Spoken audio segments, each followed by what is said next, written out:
prochain orateur, Boris Golden. Tu as la zapette qui est là. Super. Vous m'entendez bien? Spécialiste de fail, hein. C'est ce que je vais vous vendre, donc c'est parfait, c'était une petite mise en scène. Et là, c'est mieux? Toujours pas? Bon, bonjour à tous. Moi j'étais super impressionné en toute honnêteté par tout ce qu'on a vu avant. Surtout ce matin, enfin, c'était un recul sur l'échec hyper intéressant. Mais ils avaient un défaut, c'est qu'ils ont quand même créé de la valeur. C'était pas des vrais échecs. C'était quand même, on sentait, moi je les regardais, ils me disaient d'accord, c'est peut-être pas aller jusqu'au bout, mais franchement vous avez fait des trucs bien, quoi. Moi je vais vous parler de ma première boîte, et ça c'est un bel échec, quoi. Mais total. Et je pense que ça me qualifie vraiment pour être un spécialiste de vous donner les leçons, les 10 leçons pour bien rater sa start-up. Et je pense que j'ai vraiment l'expérience. Alors, très rapidement, pourquoi je suis là aujourd'hui? Parce que moi, j'ai vraiment envie de parler ouvertement d'un vrai, beau, gros échec, un échec total, un truc où il n'y avait rien à sauver, quoi. Et pour vous éviter de faire les mêmes erreurs, pour transmettre, et je vous parlerai, moi je suis mentor depuis 2 ans dans pas mal d'accélérateurs, et c'est vraiment ma passion de partager là-dessus. Donc j'espère vous transmettre des choses. Alors, donc ma startup FJ Network en 10 erreurs, ou en 10 leçons pour échec. La première, être un fondateur naïf et inexpérimenté. C'est un très bon terreau, un terreau très fertile. Alors, il peut vous arriver de réussir quand même, mais c'est quand même un bon début. Donc moi, j'avais un cursus très académique, une formation à la recherche, une expérience professionnelle super limitée. J'avais freelancé pour des startups, j'ai fait un peu de conseils, un grand stage, mais bon, une expérience professionnelle très limitée. Et je ne m'étais jamais dit que j'allais être entrepreneur, donc je suis arrivé un peu par hasard. C'est une époque, alors c'était en 2010, les ressources sur les startups existaient, mais étaient beaucoup plus limitées. Lean Startup, etc., ça n'existait pas trop. Et je me suis dit, bon, allez, on va se lancer. J'ai formé une équipe complètement au hasard, dans une start-up dans laquelle je freelançais. Il y avait 2 mecs sympas, donc bon, on s'est dit, bon, allez, on s'entend bien, faisons un truc ensemble. Puis en plus, on a un peu bossé ensemble déjà, donc c'est bien, quoi, ça va le faire. Et on se dit, on a envie de créer un truc, quoi, donc c'est chouette. En plus, on avait un peu une idée, on s'est dit, mais parfait, quoi, allons-y. Donc évidemment, pas à un seul moment, on s'est dit, est-ce que c'est pertinent d'être tous les 3?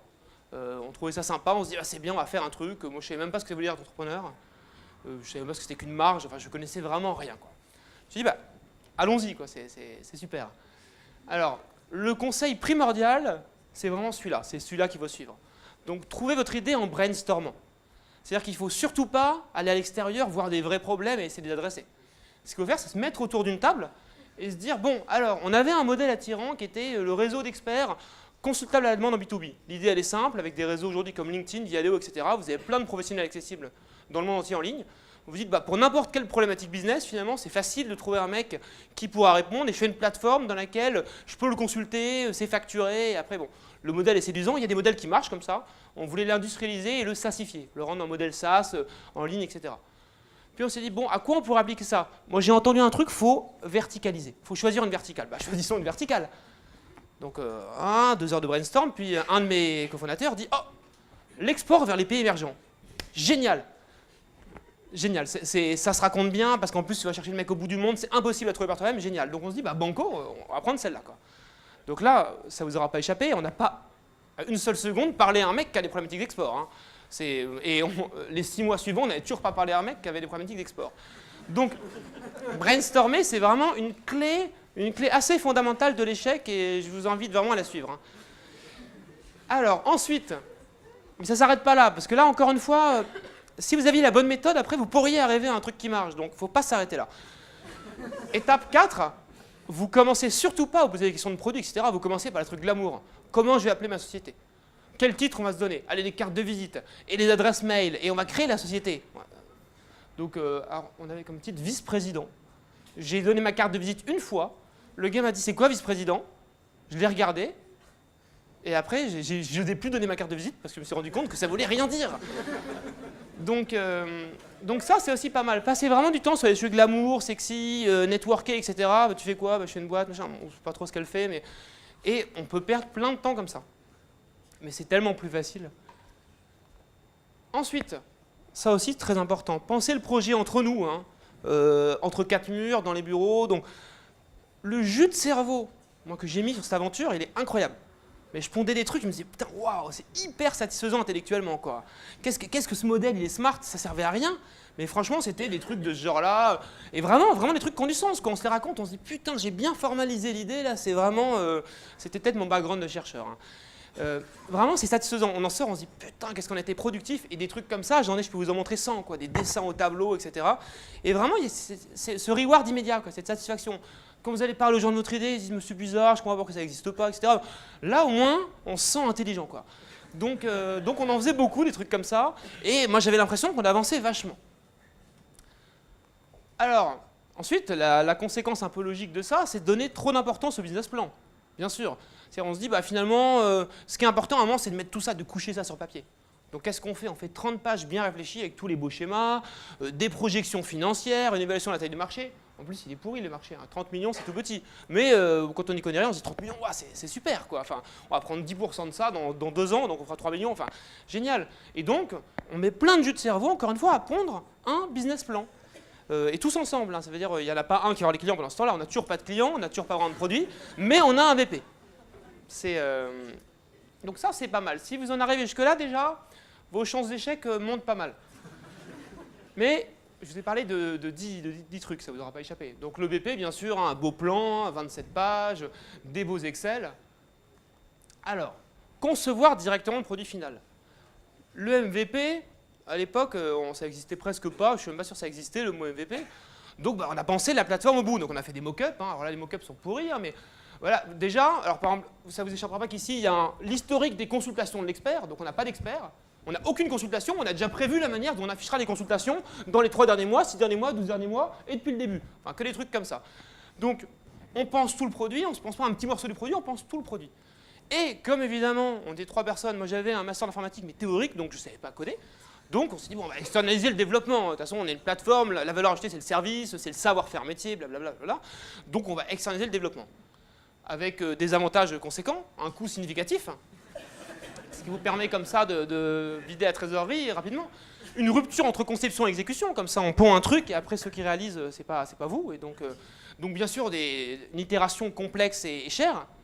Et une compétence clé externalisée pour des fois que malgré tout ça, si ça marchait, comme ça, vous les retrouvez avec du code pourri et la recherche d'un CTO qui, comme on le sait, est la ressource la plus facile à trouver aujourd'hui pour des entrepreneurs non tech. Alors, donc là on progresse. Alors, mais quand vous en êtes là, vous pourriez encore avoir des gens qui vont vous raisonner et qui vont vous expliquer pourquoi c'est pas bien ce que vous faites et vous allez vous dire ah oui, il a raison. Donc là, ce qu'il faut aussi, c'est très important de refuser d'écouter le marché, enfin, l'entourage, l'environnement. Donc, on est allé voir des investisseurs avec notre BP. Bon, ils ont pas trop accroché. On s'est dit, ils comprennent rien à ce qu'on fait. Ils comprennent rien. Ils nous parlaient d'amorçage, de business angel, d'aide de l'État. On se dit, mais attends, nous, on n'est pas là. Nous, on est bon pour lever 500 000 € au moins, quoi. Donc voilà, donc on n'a pas compris. On a lancé des communiqués de presse, enfin il a été repris par un truc. Et on se disait, bon, c'est bizarre, on trouvait le titre super sexy, moi j'étais super content du titre, vraiment c'était un bon titre, quoi. Je sais plus ce que c'était, mais c'était un truc qui se racontait bien. On se disait, bon, bah, il y a marché émergent, il y a export, il y a réseaux sociaux, enfin, ça va être relayé, quoi. Pas du tout. Et déplorer le manque d'engouement des prospects, ça veut dire que finalement, on avait eu un mail comme ça. Realistically, I do not see why your company can help my company. Et je me souviens d'avoir répondu à ce mail, enfin, à mes associés en disant ouais, bon, sa critique, je comprends, mais elle se tient pas trop parce que. Et puis j'ai argumenté, j'ai expliqué pourquoi le mec avait tort de nous critiquer en fait. Donc ça, c'est pas mal. Ça, je pense que ça a bien contribué. Et enfin, ignorer la question de la création de valeur. C'est-à-dire, on s'est jamais dit qu'est-ce qu'on crée comme valeur. Et le constat, en fait, c'est que on n'avait pas de couple problème-solution. C'est-à-dire, le problème, en fait, la douleur était faible. Les chefs d'entreprise, ils ne se réveillent pas tous les matins en se disant « Putain, il faut que je parle à des experts là en Inde pour exporter mes produits là-bas ». La solution, elle avait une valeur ajoutée médiocre. C'est-à-dire que même à ce problème-là, qui n'est pas très fort, la solution, elle n'apportait rien. On avait des marges très maigres. Ça veut dire que le client sur l'export, ils n'ont pas de budget.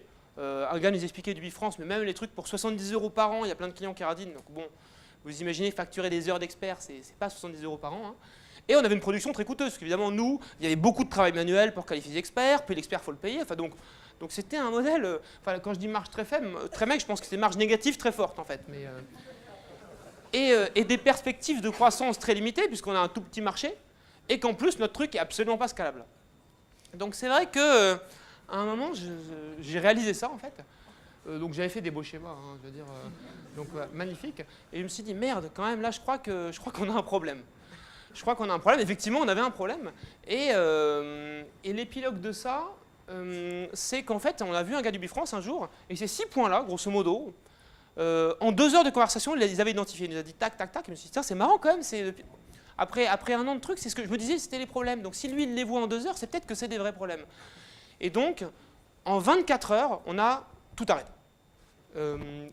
Donc, juste avant de passer à l'épilogue, je vais vous faire un petit résumé des 10 erreurs fatales.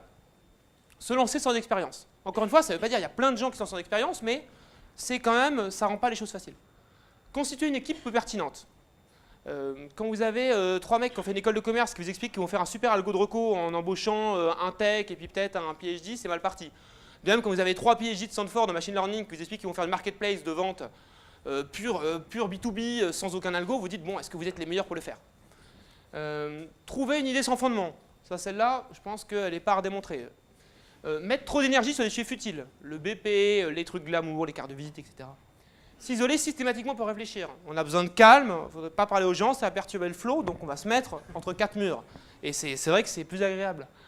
Se concentrer sur le BP.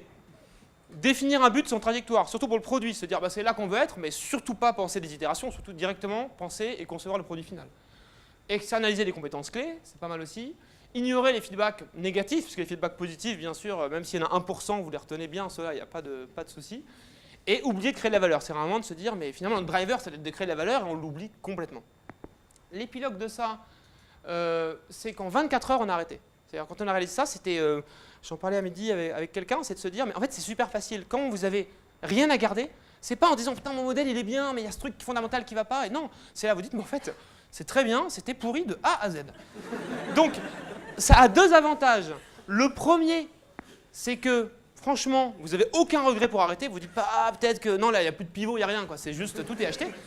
Et le deuxième, c'est que dans les présentations ce matin, il y avait des gens qui étaient plus intelligents. Ils faisaient un échec ou une petite claque, ils apprenaient. Une petite claque, ils apprenaient. Là, vous accumulez tout d'un coup. Par contre, vous reculez, vous dites, ouh, oh, il y a des trucs à apprendre là. Donc vous apprenez, hop, et d'un coup, ça vous élève d'un coup. Alors ça, il n'y a pas de problème. Hein. Et donc du coup, derrière, on a recréé avec la même équipe, plus un CTO, on avait compris, ça y est, on avait compris des trucs quand même, une société Pilk qu'on a revendue il y a presque 2 ans à Viadeo. Donc ça, c'est pour l'épilogue sympa, mais la réalité, c'est que, comme ça a été très bien dit avant, on ne faisait pas les fiers quand ça s'est terminé. On ne faisait vraiment pas les fiers. C'était dur parce que, en fait, moi je me disais, mais les 6 derniers mois de FT Network, je me disais tous les jours, mais je suis mauvais, quoi. Je suis nul. Enfin, je me rendais compte. Le pire, c'est qu'en fait, je me rendais compte. C'est ça le problème. C'est que petit à petit, les 6 problèmes que j'ai vus, je les voyais petit à petit arriver. Et sans me dire qu'on allait vers l'échec, je me rendais compte inconsciemment. Et toujours, je me disais, je suis mauvais, je suis mauvais, je suis mauvais. Et c'était presque un soulagement le jour où on a arrêté en se disant, putain, en fait, ça y est, c'est clair, je comprends pourquoi je suis mauvais et ça fait du bien. Alors, pour retourner un peu les choses, essayez de parler des leçons à retenir. Parce que là, si vous les ratez, vous pouvez vous arrêter d'écouter si vous les ratez. Maintenant, si vous voulez essayer d'en tirer des choses, j'essaie de faire un slide plus constructif. C'est très classique, hein. C'est juste pour connecter l'histoire. Cherchez les problèmes, pas les idées. C'est bête, mais très souvent, on raisonne une idée. Ah, j'ai une idée. Et en tant qu'entrepreneur, il faut avoir une idée qui est connectée à un problème. Voire même, c'est encore mieux d'avoir une connaissance très fine d'un problème avec une idée de solution. Et de commencer là. Deuxième point, c'est avoir une équipe en adéquation avec son projet. Ou à l'inverse, avoir un projet en adéquation avec son équipe. Mais en tout cas, pas avoir ce truc où c'est des mecs super tech qui veulent faire un truc super biz ou des mecs super biz qui veulent faire un truc super tech. Ça peut paraître évident, mais très souvent, on n'est pas réaliste là-dessus. Se concentrer sur ce qui fait vraiment avancer. Il y a des sujets faciles, futiles, glamour, sur lesquels on aime passer du temps, aller à des confs. Pas celle-là, celle-là est bien. Mais voilà, on a l'impression qu'on avance, en fait, on n'avance pas. Être à l'écoute des feedbacks extérieurs. Alors là, je pense que avec la mode du lean, je pense que là, celui-ci, on n'a aucune excuse aujourd'hui pour ne pas l'écouter. Mais en fait, en pratique, c'est pas si facile parce qu'on l'a bien vu ce matin dans la présentation. Si on écoute tous les feedbacks, à un moment, on ne sait plus où on va. Et puis, il y a toujours des gens qui vous disent c'est pas possible. Et puis, ils jugent une vision à l'instant T. Peut-être que le lendemain, vous allez repitcher le truc différemment. Puis les gens vont dire ah mais en fait, c'est bien. Donc, c'est écouter les feedbacks, mais quand même, à un moment, il faut aussi être capable d'avoir une vision et d'aller de l'avant malgré tous les feedbacks négatifs. Mais de les incorporer dans votre trajectoire. Pensez business model avant business plan. Un business plan, ça fait 30 pages, personne ne les lit, personne ne les comprend, pas même vous, c'est du blabla. Un business model, c'est Business Model Canvas, Lean Canvas, c'est une page synthétique qui synthétise toute votre création de valeur et votre captation de la valeur. Donc ça, c'est quelque chose de beaucoup plus concis et beaucoup plus facile à appréhender. Acceptez qu'un projet est imparfait et mouvant. La manière dont vous définissez un instant T, là où vous êtes à un instant T, ça va bouger. Il y a plein de problèmes, il y a plein d'erreurs, il y a plein de choses qui ne vont pas, des choses que vous savez qui ne vont pas et des choses que vous découvrirez plus tard qui n'étaient pas bonnes ou qui ne vont pas. Le marché bouge, tout ça c'est mouvant, c'est normal. Il n'y a jamais un moment où on se dit ça y est, jamais. Quand vous avez levé, après, bah, voilà, faut faire croître la boîte. Quand la boîte croît, il faut la faire croître encore plus. Quand vous la revendez, vous dites what's next. Enfin, donc c'est jamais fini. Et le dernier, c'est concilier un but ambitieux et un focus réaliste. En fait, pour un entrepreneur qui veut avoir une trajectoire avec lever de l'argent, etc., avoir un but ambitieux, c'est nécessaire. Quelqu'un qui est hyper humble en se disant bon, je vais faire un petit truc, c'est aucun problème, c'est super. Par contre, c'est pas quelqu'un qui a fait la start-up au sens classique qu'on imagine. Et ça peut être très bien. Mais avoir un but ambitieux, ça ne veut pas dire directement viser la Lune. Donc avoir ce focus réaliste, c'est quelque chose, c'est un peu schizophrène. Hein. C'est en permanence savoir qu'on veut aller là et pitcher ça, mais en même temps être très réaliste et très concret sur les problématiques du quotidien. Voilà, bah, j'espère que ça vous a donné des bons conseils pour rater votre start-up et des leçons intéressantes pour ceux qui préfèrent la réussir. Merci beaucoup.